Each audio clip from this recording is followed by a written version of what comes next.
Maka datanglah Yesus dari Galilea ke Yordan kepada Yohanes untuk dibaptis olehnya.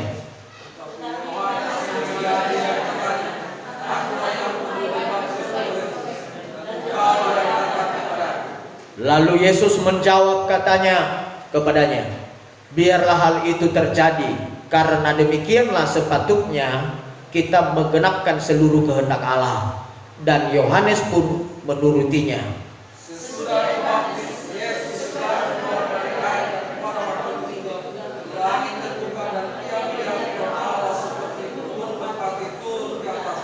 Kita sama-sama dalam hitungan yang ketiga. 2, 3. Lalu terdengarlah suara dari sorga yang berkatakan, inilah anakku yang kukasihi, kepadanyalah aku berkenan. Silakan duduk Bapak Ibu. Bapak Ibu Saudara, saya memberikan judul daripada firman Tuhan pada siang hari ini. Baptisan bukanlah pilihan, melainkan merupakan ketetapan Allah yang harus dilakukan. Sekali lagi, baptisan bukanlah pilihan, melainkan ketetapan Allah yang harus dilakukan. Amin. Haleluya. Kita melihat Bapak Ibu, kalau disebut dengan baptisan itu bahasa Yunaninya, tapi bukan kita bahasa Yunani Bapak Ibu, bukan kita orang Yunani. Tapi hanya sedikit saya mengambil dari kata baptiso itu, yang diartikan dengan menyelamkan, menenggelamkan, dan mencelupkan ke dalam air. Itu yang disebut dengan baptiso Bapak Ibu Saudara. Nah, kita melihat Bapak Ibu bahwa disebut dengan baptisan bukan percikan, ya, baptisan bukan percikan, ya, bukan pakai bendera, bukan pakai tangan diambil di piring lalu disiram.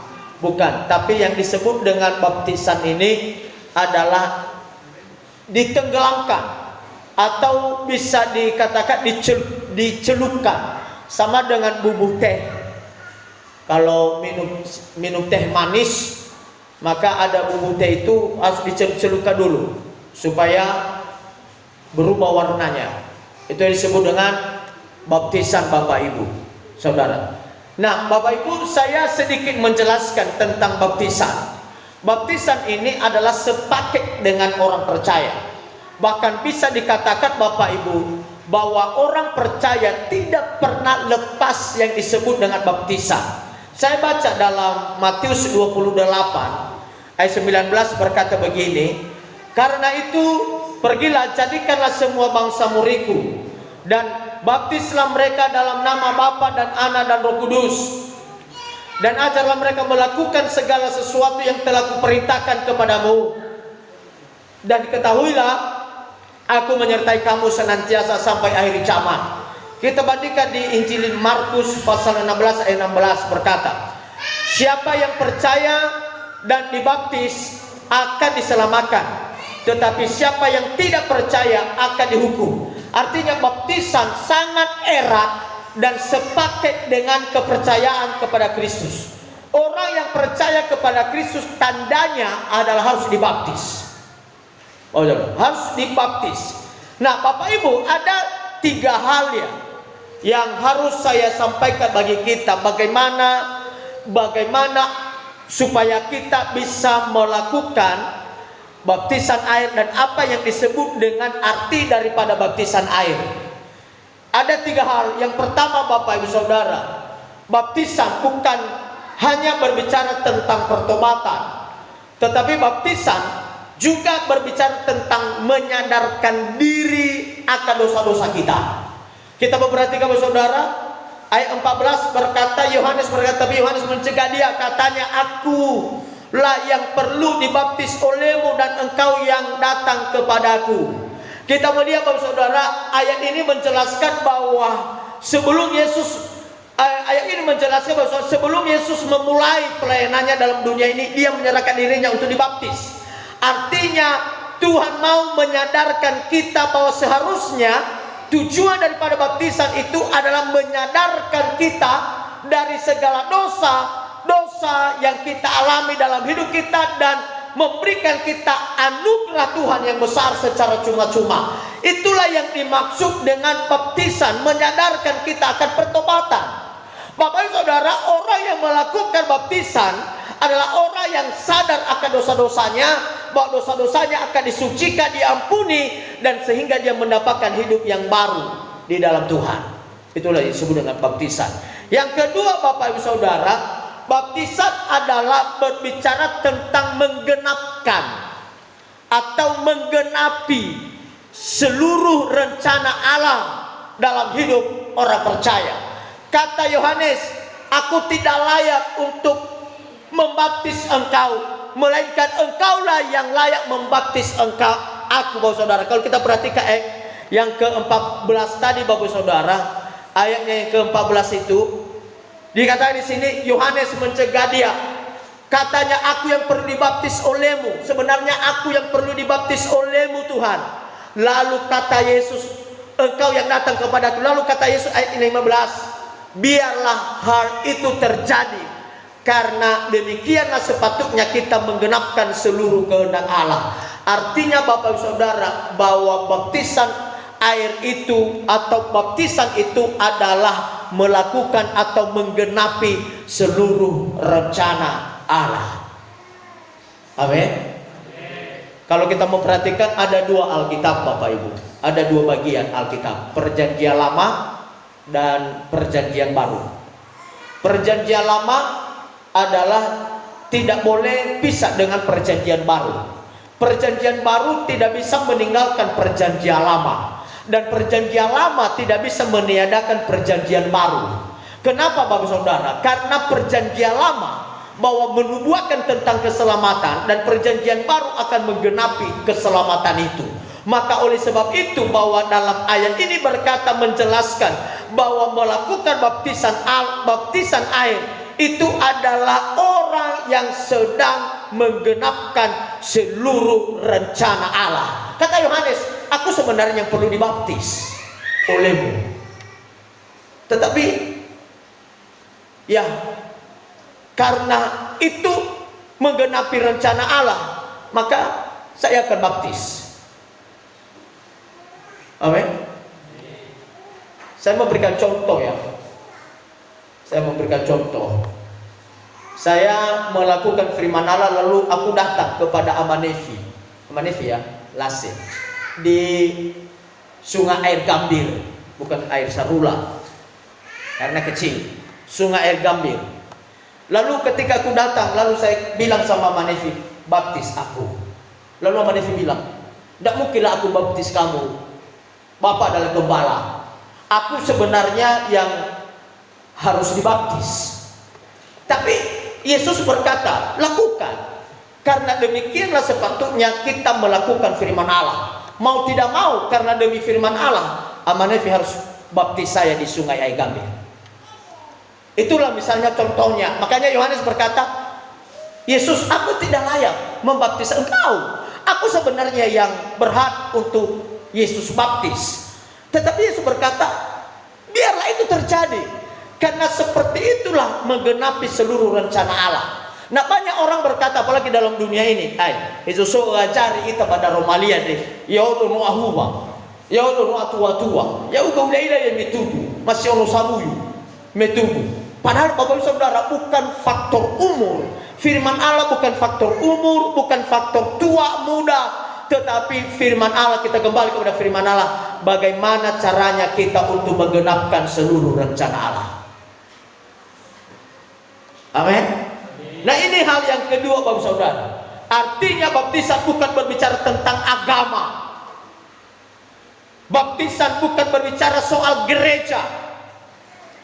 Baptisan bukan berbicara soal hal-hal yang lain. Aku adalah karismatik, aku adalah aliran Pantekosta, aliran Pentakosta, aku adalah aliran karismatik, aku adalah Protestan, aku adalah hal-hal yang lain. Bukan berbicara itu, tapi esensi daripada baptisan itu adalah berbicara tentang kita akan menjadi alat untuk menggenapkan seluruh rencana Allah. Itu adalah esensinya. Bukan karena GPDI harus dibaptis, bukan karena karismatik harus dibaptis, Karena ini firman Allah bukan berbicara soal karismatik, bukan berbicara soal KPDI, tapi ini firman Allah berbicara soal Alkitab, bahwa seluruh kita akan menggenapkan seluruh firman Allah. Bapak Saudara, kalau kita memperhatikan, saya belajar dari kehidupan Yohanes Pembaptis. Yohanes Pembaptis itu bukan GPDI, bukan karismatik, Bapak Ibu. Bukan karismatik. Pada zaman Yesus belum ada karismatik.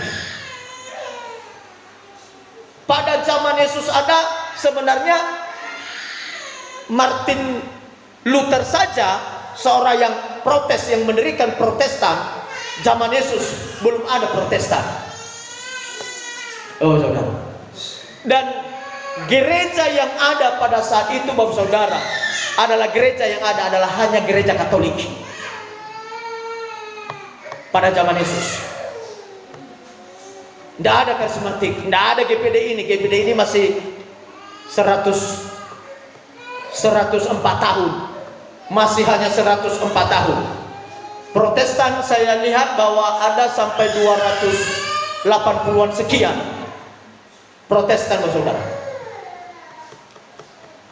Sedangkan zaman Yesus tidak ada Protestan. Belum ada. Belum muncul yang disebut dalam Martin Luther itu. Belum muncul. Nah, agama pada saat Yesus hadir dalam dunia ini adalah agama yang adalah hanya agama Katolik Roma. Nah, masalah baptisan sebenarnya sudah jauh sebelum gereja karismatik ada, baptisan sudah ada. Kalau kita perhatikan saudara ya, baptisan sudah ada pada zaman Yesus. Dan Yesus hadir dalam dunia adalah baik Allah disebut di situ adalah bukan karismatik. Tapi baik Allah disebut di situ, Bapak Saudara, adalah sebenarnya agama yang ada hanya Katolik dan agama Yahudi. Bapak Saudara, agama Yahudi bukan Kristen ya. Agama Yahudi, itulah hari yang ke-7. Itu agama Yahudi. Nah, Bapak Saudara, bahwa jauh sebelum aliran karismatik, Bapak Saudara, bahwa baptisan sudah ada. Maka oleh sebab itu soal baptisan bukan bicara soal gereja. Soal baptisan bukan bicara soal agama, tetapi baptisan berbicara soal kehendak Allah. Bagaimana kita harus menggenapkan kehendak Allah. Amin. Itulah baptisan. Maka siapa saja yang melakukan baptisan air tidak salah, Bapak Ibu, karena kita melakukan firman Allah. Bukan ajaran KPDI, bukan.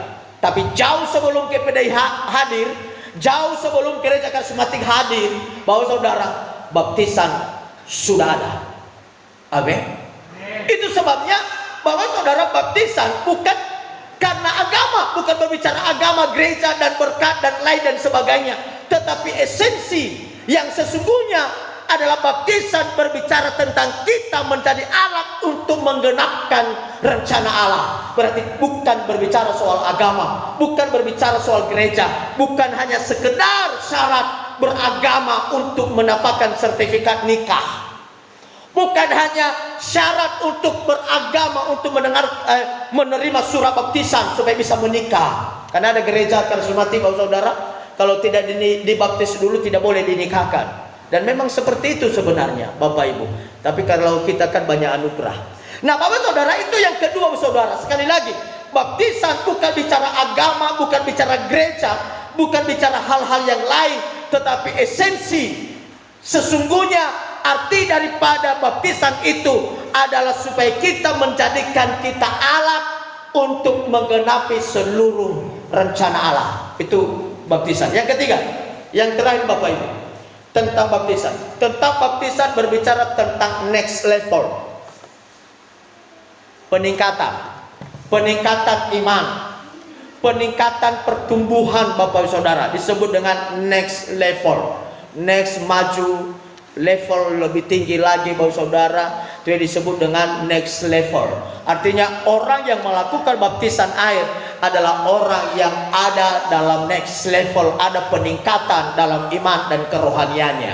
Kita lihat, Bapak Saudara, dalam Matius ayatnya yang ke-16 dan 17 yang terakhir, Bapak Saudara. Sesudah dibaptis, Yesus segera keluar dari air, dan pada waktu itu juga langit terbuka dan ia melihat Roh Allah seperti burung merpati turun ke atasnya. Lalu terdengarlah suara dari sorga yang mengatakan, inilah anakku yang kukasihi, kepadanya lah aku berkenan. Yang terakhir Bapak Saudara, baptisan itu Bapak Saudara adalah merupakan sebuah keabsahan. Amin. Turunlah Roh Allah seperti burung merpati. Turunlah Roh Allah seperti burung merpati, dan arti daripada Roh Allah seperti burung merpati itu memberikan keabsahan, memberikan meterai atau peningkatan iman kepada Tuhan. Bapak Ibu Saudara, kita baca dalam Matius 4 ayat yang pertama berkata begini, maka Yesus dibawa oleh Roh ke padang gurun untuk dicobai iblis.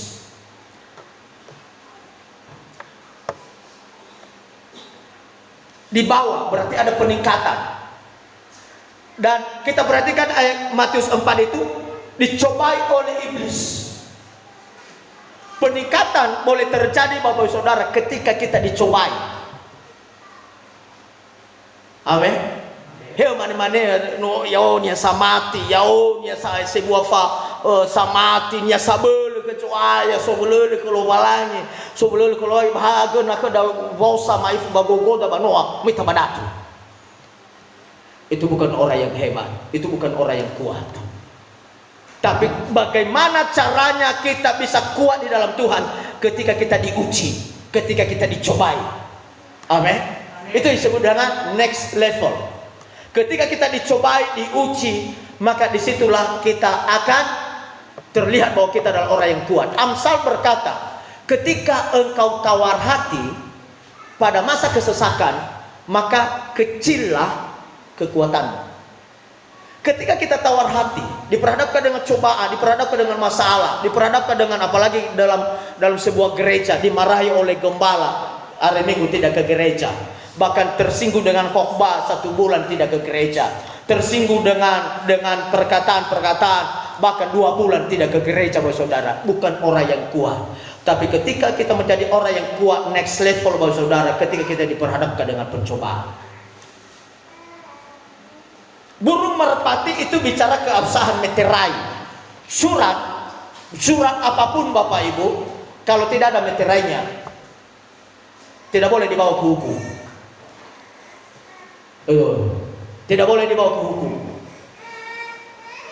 Makanya surat apapun yang kita buat, kalau tidak ada meterainya, Bapak Saudara, bahwa jangan salahkan kalau hukum tidak menanggapinya karena tidak bermeterai. Nah, oleh sebab itu Bapak Saudara, surat yang dimeteraikan adalah surat yang penting. Nah, oleh sebab itu kalau hidup kita dimeteraikan dengan Roh Allah, berarti hidup kita adalah hidup yang penting bagi Allah. Amin. Hidup yang penting bagi Allah. Maka oleh sebab itu ketika Yesus pergi, karena dia naik level, dia next level, maka dia naik tingkat lebih tinggi. Ketika dia dibaptis, lalu dia pergi berpuasa 3 hari 3 malam, dia pergi berpuasa. Ketika dia 40 hari 40 malam, maksud saya Bapak Saudara, berpuasa. Lalu setelah dia berpuasa, baru setelah itu baru dia mengadakan mujizat. Mujizat apa yang pertama dia adakan Bapak Saudara adalah di pesta di Kana. Air dijadikan menjadi anggur. Anggur ada orang Yahudi adalah ada yang paling penting bagi mereka.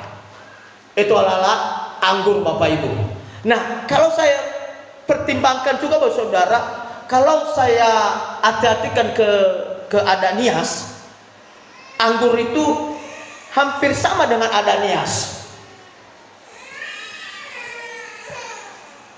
Apa itu di Adanias Bapak Saudara? Ada katanya belum yaduh, harus yaduh di sana. Ada pernah Bapak Ibu berdoa tidak pernah yaduh, tapi karena itu ada, ya itulah apanya. Artinya sebenarnya yang dibawa di situ dulu pernah saya lihat dulu waktu saya remaja, kalau pesta-pesta itu adanya figor. Figor ini sama dengan anggur, Bapak Ibu, merah. Itu sebenarnya yang dibawa di situ. Wafer duo itu, wafer mangadri itu, bukan wafer duo. Wafer mangadri itu sebenarnya figor, Bapak Ibu Saudara. Dibawa 2 botol, dan itu yang akan diminum. Bagi orang Yahudi, Bapak Saudara, sama seperti itu. Semua orang yang pesta harus dibagi anggur itu. Dibagi anggur itu. Tapi kalau di adanya Bapak Saudara hanya orang yang tua-tua yang dikasih minum. Kalau semua tidak mungkin, karena tidak cukup, Bapak Saudara. Tapi bagi orang Yahudi harus cukup, harus semua minum. Itulah ada. Dan maka saya tidak setuju, Bapak Saudara. Hari ini saya katakan, tidak setuju kalau ada gereja meniadakan adat. Saya tidak setuju kalau ada gereja menyimpulkan bahwa tidak ada adat. Kenapa? Karena kita memperhatikan di sini Yesus saja menyetujui adat. Anggur itu adalah adat, tapi Tuhan jadikan air menjadi anggur supaya jangan ada kekacauan di pesta itu, supaya jangan ada masalah di pesta itu, supaya pesta itu baik-baik saja, sehingga dia sediakan anggur untuk diminum oleh orang. Bahkan sampai pemimpin pesta bilang kepada pesta, biasanya kalau kita minum anggur, yang pertamanya yang manis, tapi kenapa yang terakhir ini adalah yang manis? Mereka, pemimpin pesta tidak tahu bahwa anggur yang terakhir bukan anggur dari dunia, tapi anggur yang terakhir adalah anggur yang berasal dari Tuhan Yesus. Lebih manis daripada anggur yang dibuat oleh Tuhan Yesus, daripada anggur yang dibuat oleh manusia. Amin. Nah, oleh sebab itu Bapak Saudara, bagi kita Bapak Saudara, adat itu harus dilestarikan. Amin. Harus dilestarikan, Bapak Ibu, adat itu. Karena adat itu adalah Allah setuju dengan adat. Allah setuju dengan adat, Bapak Saudara. Tapi kalau saya lihat juga di Alkitab, hanya itu yang berkaitan, hanya soal anggur di Adanias. Tapi kalau soal pesta di Alkitab hampir sama dengan ada Batak. Kalau di ada Batak bahwa yang paling benar pestanya adalah di tempat laki-laki. Sama juga dengan Alkitab ketika Ishak kawin. Ketika Ishak menikah, diambil dari tanah Ur Kasdim, lalu dibawa kepada Ishak, barulah dipestakan. Itu juga metode daripada pesta-pesta itu. Maka oleh sebab itu Bapak Saudara, bagi jemaat GPDI, jemaat Elsa di Togobasin, lakukanlah adat sebesar-besarnya selagi kita mampu. Jangan juga kita lakukan adat semua utang, Bapak Ibu. Habis-habisan kita 500 juta tapi semua utang. Itu juga yang tidak baik, Bapak Saudara. Apa namanya itu, karena banyak ekor babi, karena harus ambil sekitar 50 ekor babi, potong. Ya, jangan juga kita minjam, Bapak Saudara. Tapi kita buat adat semampu kita. Apa yang kita bisa mampu. Yang penting adat tidak dilarang. Karena Tuhan Yesus pergi ke pesta bukan sebagai hatong bangun dia di situ. Yesus bukan sebagai undangan spesial dia di situ. Bukan sebagai perhata dia di situ. Bukan sebagai orang yang hebat dia di situ. Bahkan dia duduk di belakang pada saat itu. Sampai ibu Yesus datang kepadanya kehabisan anggur. Kenapa? Karena dia duduk di belakang. Bukan orang yang penting di pesta itu. Tetapi dia mau pesta itu berjalan dengan baik. Dia mau pesta itu berjalan dengan baik, berjalan dengan bagus. Sehingga daripada timbul persoalan, daripada timbul masalah, daripada timbul kececokan, biarlah kujadikan air ini menjadi anggur supaya pesta tetap jalan dengan baik. Saya memberikan kesimpulan tentang itu, Bapak Saudara. Yesus menyetujui adat. Amin. Yesus menyetujui adat. Kesimpulannya Bapak Saudara, saya kembali kepada tema kesimpulan. Baptisan bukanlah sekedar baptisan saja. Karena baptisan bertujuan untuk menyadarkan diri kita yang adalah manusia berdosa dan kita hidup dalam anugerahnya yang besar. di dalam Kristus Yesus. Demikianlah arti daripada baptisan Bapak Ibu Saudara. Kita bangkit berdiri sama-sama.